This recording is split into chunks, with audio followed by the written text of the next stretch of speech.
O que a diretoria do São Paulo pensa sobre os boatos que surgiram recentemente dando conta de que Daniel Alves pode virar reforço do Flamengo? E os dirigentes de Santos e Palmeiras, eles confiram essa história de uma troca envolvendo Soteldo e Sanches por Jailson, Lucas Lima e mais um jogador? No vídeo de hoje do canal do Nicola te trago essas respostas. Quero falar sobre a chegada de Domenech Torrent prevista para o Rio de Janeiro nesta segunda-feira e para completar, Ederson, o jogador mais importante, talvez o principal reforço, com o melhor custo-benefício do Corinthians em bastante tempo.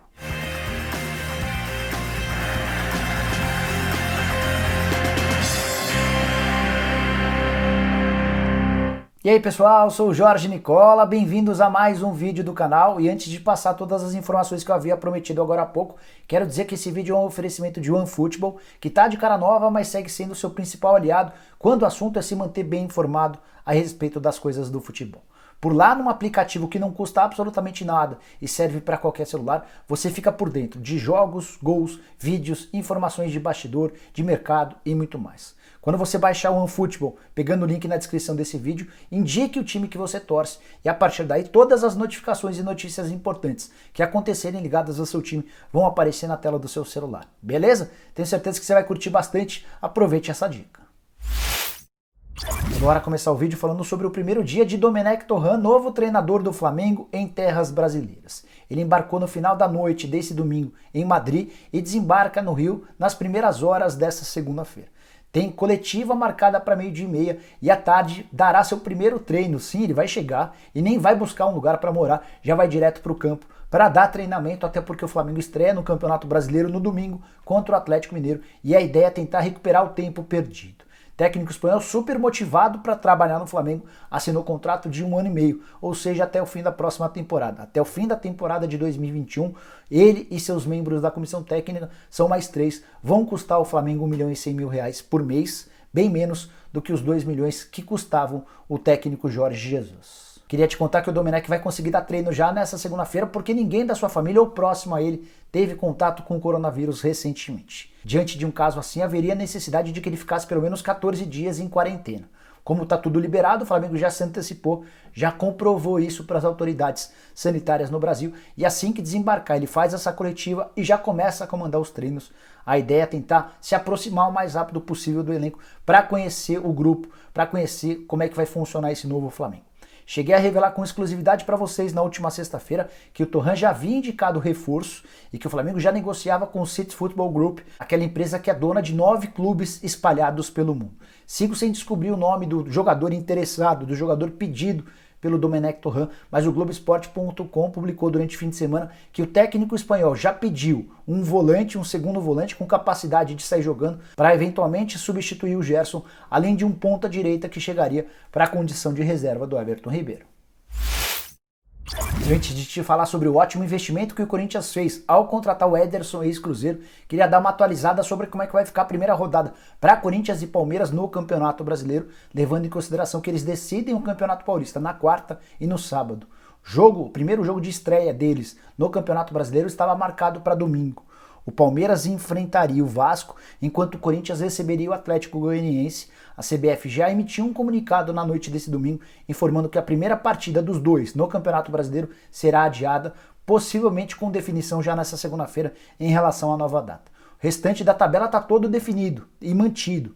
Por exemplo, o Flamengo e Atlético Mineiro marcado para domingo no Maracanã está confirmado, mesmo se o Atlético passar a final do Campeonato Mineiro. O Galo venceu o América por 2-1 nesse domingo e na quarta-feira decide na partida de volta quem vai se classificar para enfrentar ou Tombense ou Caldense. A final do Campeonato Mineiro ainda não tem uma data definida e a tendência é que essa decisão seja adiada para algum momento em que os clubes brasileiros se ocupem jogando ou Libertadores ou Copa do Brasil. O Atlético está fora de qualquer uma dessas duas competições, assim como Caldense ou Tombense. Depois de apenas 5 jogos, o volante Ederson já caiu na graça do torcedor corintiano. Ele marcou nesse domingo pela terceira vez nos últimos 3 jogos, todos em chutes de fora da área. Esse gol, o mais decisivo de todos, que fez com que o Corinthians chegasse à final do Campeonato Paulista na vitória por 1-0 em cima do Mirassol, jogo disputado na Arena Itaquera. Queria agora te dar detalhes de como foi boa e barata essa operação de um volante de apenas 21 anos de idade que parece ter bastante futuro. O Corinthians não gastou absolutamente nada com o jogador, pelo menos num primeiro momento, é óbvio. Isso porque o Ederson havia entrado na justiça contra o Cruzeiro cobrando R$ 2 milhões referentes a salários atrasados, FGTS, além do 13º. A justiça havia dado a liberdade para o Ederson, que tinha algumas propostas para escolher seu novo clube. Palmeiras, São Paulo, Atlético Paranaense e Bahia eram os concorrentes do Corinthians. O Timão foi aquele que se dispôs a gastar mais. Não no primeiro momento, mas em salários. O Ederson assinou um contrato de 5 temporadas com o Timão, com direito a um salário mensal na casa de R$ 400 mil por mês. Se você multiplicar 400 mil vezes todo esse tempo de contrato e incluir também o 13º e férias, a gente está falando de algo na casa de R$ 26 milhões, mas o Corinthians só paga toda essa grana se o Ederson ficar até o fim do contrato. Digamos que no fim dessa temporada surge uma proposta, o Corinthians vende o jogador tendo pagado apenas R$ 400 mil por mês enquanto ele estiver no clube. Jogador extremamente jovem, moderno, que consegue ser um meio atacante no momento com bola, consegue ser um bom volante no momento sem bola. E a curiosidade, coisa do futebol, é de que ele só está jogando como titular e sendo tão decisivo porque o Cantillo acabou pegando o coronavírus. Cantillo é titular absoluto desse time do Thiago Nunes, certamente estaria jogando, mas por conta desse problema de saúde precisou ser afastado, nem participou dos treinos. O Ederson ganhou a oportunidade e marcou gol nos últimos 3 jogos do Timão. Só para arrematar sobre o Ederson, queria dividir também com você uma atualização em relação aos direitos econômicos que pertencem ao Corinthians ligados ao volante. Quando ele assinou o contrato com o Timão, quase todos os jornalistas publicaram que o Corinthians ficaria com 65% do valor de uma venda futura. Mas pouco antes de eu gravar esse vídeo, conversei com o André Sanches, que é o presidente do Corinthians, e ele me assegurou que o Timão é dono de 70% dos direitos econômicos, ou seja, 5% a mais de olho numa venda futura.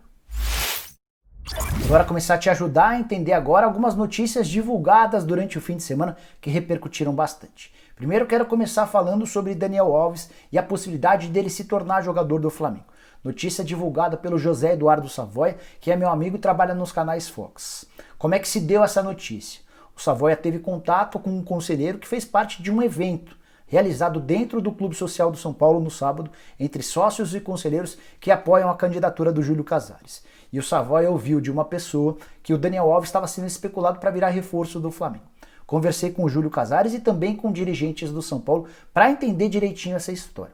A princípio ela até pode fazer algum sentido. O Flamengo busca um lateral direito há bastante tempo e o Domenech Torrent, novo treinador do Flamengo, chegou a trabalhar com o Daniel Alves nos tempos de Barcelona, o Domenech como auxiliar do Guardiola, o Daniel Alves como titular absoluto. Mas, de acordo com 2 fontes minhas dentro do São Paulo, não há a menor possibilidade de o tricolor abrir mão do Daniel Alves para negociá-lo com o Flamengo. Também tentei contato com o Marcos Braz, que é o vice-presidente de futebol do Flamengo. O Braz já havia embarcado de volta ao Brasil e não conseguiu me responder a tempo. Então, vou me basear naquilo que eu ouvi do São Paulo para descartar por completo qualquer possibilidade de o Daniel trocar o tricolor pelo Flamengo. Como é que eu posso ter tanta certeza? É que diante das afirmações dessas 2 pessoas, uma muito próxima do presidente Leco e outra do departamento de futebol, dá para assegurar que o Daniel Alves faz parte dos planos do São Paulo. Mesmo depois de uma eliminação vexatória como foi a dessa quarta-feira, diante do Mirassol nas quartas de final do Campeonato Paulista. Daniel Alves ganha R$1,5 milhão por mês e é o jogador mais bem pago do atual elenco do São Paulo. Detalhe importante, quando o São Paulo o contratou, tinha a intenção, tinha a vontade de ter pelo menos 3 parceiros que o ajudariam no pagamento do Daniel Alves. O tempo passou, a DAZN se ofereceu para ser essa parceira, mas chegou a pandemia e houve um distrato, houve um desacordo. O tricolor não conseguiu qualquer centavo dessa possibilidade de acordo que acabou sendo desfeito.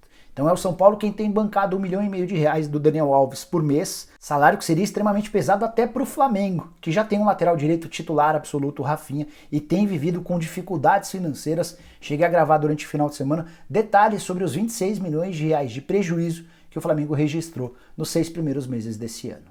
E para fechar de vez sobre Daniel Alves e Flamengo, queria te contar que ele tem contrato com o São Paulo até dezembro de 2022. Conversei com o Júlio Casares, que foi o organizador desse evento, de onde surgiu o boato, e o Júlio assegurou que em nenhum momento o grupo político dele tratou sobre a possibilidade de o Daniel Alves deixar o São Paulo para jogar no Flamengo. Até porque o Júlio hoje não tem uma voz ativa dentro do tricolor. O Júlio assegurou que nem se discutiu sobre tal possibilidade no encontro do último sábado, e aquela pessoa do departamento de futebol, que é minha fonte, que eu contei lá atrás, ela tratou esse assunto da seguinte maneira, 2 pontos abre aspas. Cascata total. Trata-se de mais um movimento político. Nunca foi cogitada essa possibilidade de o Daniel Alves ir jogar no Flamengo, fecha aspas. Para fechar o vídeo, quero te dar mais detalhes sobre uma outra história que também rendeu inúmeras perguntas durante a live que eu fiz na noite desse domingo. A chance de Santos e Palmeiras fazerem uma troca, com o Santos mandando o Soteldo e o Sanches para o Parque Antártica e o Verdão devolvendo para Vila Belmiro Lucas Lima, o goleiro Jailson e mais um terceiro jogador que ainda seria definido. Ao longo do domingo, conversei com um dirigente do Santos e com outro dirigente do Palmeiras para ver se pelo menos algum dos lados confirmaria alguma existência de negociação nesse sentido. E os dois lados disseram que não há absolutamente nada. O lado que ficou mais bravo foi o do Santos, que tratou a história como absolutamente maluca. E de fato, se a gente for analisar os nomes envolvidos, não faz muito sentido mesmo.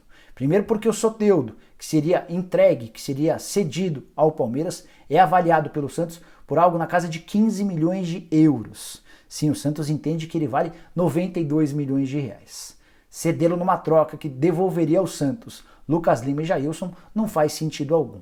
A ideia do Santos é vender o Soteldo para algum clube do exterior. Também tenho recebido várias perguntas sobre a possibilidade de o Soteldo jogar no Atlético Mineiro, jogar no Grêmio, no Flamengo, no Palmeiras. E eu posso te assegurar que a única chance dele jogar num rival do Santos hoje é ir à justiça, conseguir a rescisão do contrato e a partir daí procurar um novo clube. Mas diante da dificuldade que o Everson e o que o Sacha têm encontrado para rescindir o contrato no meio dos tribunais, dá para dizer que o Soteldo não deve procurar tão cedo, pelo menos, esse caminho das ações na justiça. Mas voltando a essa possível troca, se ela de fato acontecesse, o Santos levaria um baita prejuízo, pelo menos no aspecto salarial. É que o Lucas Lima pode chegar a ganhar por mês R$1.200.000 mensais. O salário dele está na casa de R$1 milhão mensais, só que tem alguns bônus por performance ligados a jogos que podem fazer com que seus vencimentos cheguem a R$1.200.000 por mês. Soteldo e Sanches juntos não chegam nem perto desse R$1.200.000 mensais. Qual seria a lógica para o Santos de abrir mão dos dois para pagar um jogador que custa muito mais caro, que tem rendido bem pouco e que ainda deixou o Santos pela porta dos fundos por tudo que não vinha jogando e pelo fato de ter saído de graça? O Santos, ao longo do domingo, chegou a emitir uma nota via Twitter desmentindo essa história. Eu vou ler um pedaço. Abre aspas. Ao contrário do que foi publicado, não há possibilidade da troca especulada de jogadores entre Santos e Palmeiras. Ressaltamos a intenção de manter os principais atletas do elenco, inclusive aqueles que, seduzidos pelo convite de ex-técnicos, tentam quebrar contratos na justiça, fecha aspas, uma porradinha no Sampaoli, que está tentando levar o goleiro Everson e o atacante Sacha. Para completar de vez essa história, o Santos até busca um goleiro por tudo que o Vladimir não tem conseguido mostrar. Mas o Jailson, com 39 anos de idade, é alguém com pouquíssimo valor de mercado por conta dessa idade avançada. Ou seja, não seria submetido ou não seria introduzido numa negociação desses termos. E por último, mas não menos importante, queria falar sobre o Sanches, que não tem tanto valor de mercado, também por causa da idade, mas é considerado peça indispensável pelo presidente José Carlos Pérez. O uruguaio é um grande líder dentro e fora de campo na Vila Belmiro. Bom, pessoal, eram essas todas as informações que eu queria dividir com vocês na manhã dessa segunda-feira. Espero que tenham curtido o vídeo e deixem um like por aqui. Quem ainda não se inscreveu no canal do Nicola, bem fácil. Aperta o botãozinho vermelho de inscreva-se que aparece por aqui. Aproveita e aperta o sininho para ser notificado toda vez que eu fizer vídeo novo ou live. E para fechar, queria pedir para você que ainda não virou membro do canal do Nicola, para apertar aqui embaixo no botãozinho azul escrito Seja Membro. Você vai escolher um dos 5 planos e automaticamente, ao virar membro do canal do Nicola, vai estar liberado para participar do bolão do Nicola, que vai dar ao vencedor uma camisa, e também vai participar do Cartola FC. Montei uma liga lá, estou convidando todos os membros e vou sortear vários, vou dar vários prêmios aos vencedores. Todo campeão de turno vai ter direito a um prêmio, além do primeiro colocado, segundo e terceiro de cada um dos turnos. Beleza? A gente vê. Tchau, tchau.